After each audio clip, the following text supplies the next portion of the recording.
terus terjadi, maka keseimbangan ekosistem akan tidak seimbang. Seperti contohnya yaitu harimau yang tinggal di hutan.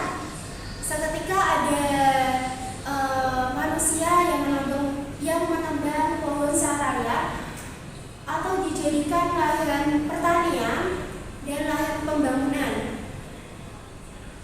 Tidak hanya merugikan harimau, tetapi juga spesies lain yang tinggal di hutan.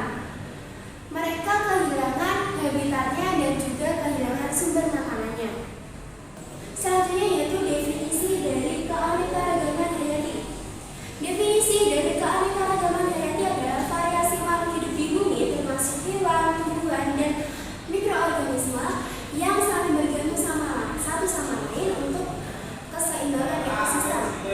Setiap makhluk hidup memiliki peran penting dalam menjaga keseimbangan ekosistem alam.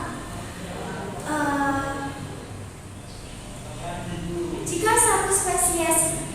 satu spesies punah, maka akan mempengaruhi spesies yang lainnya. Untuk itu penting bagi kita untuk menjaga keberagaman ini.